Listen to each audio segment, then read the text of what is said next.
Hello everyone, my name is Lakshman Muledhar Vilewar. So today we will discuss about Java keywords. Java keywords are also known as reserved words. Keywords are particularly words that act as a key to a code. These are predefined words by Java, so they cannot be used as a variable or object name or class name. List of Java keywords or reserved words are given. So first is abstract. Java abstract keyword is used to declare an abstract class. An abstract class can provide the implementation of the interface. Second one is Boolean. Java Boolean keyword is used to declare a variable as a Boolean type. It can hold true and false values only. Then break.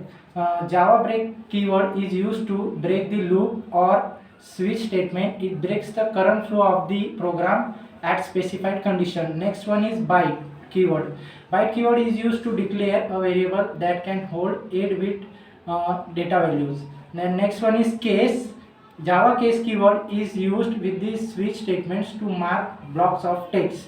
Next one is catch. Catch keyword is used to catch the exception generated by try statement. Then next one is char. Char is a set of character. It is used to declare a variable that can hold unsigned 60-bit Unicode character. Then next one is class. Java class keyword is used to declare a class. Then next one is continue.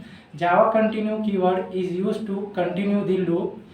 It continues the current flow of the program and skips the remaining code at the specified condition. Next one is do.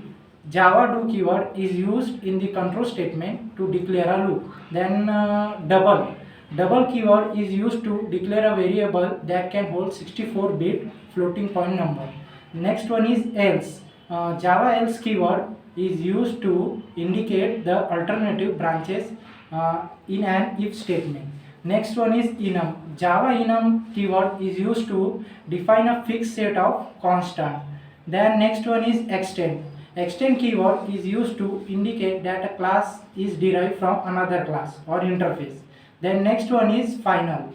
Java final keyword is used to indicate that a variable holds a constant value. Then next one is float.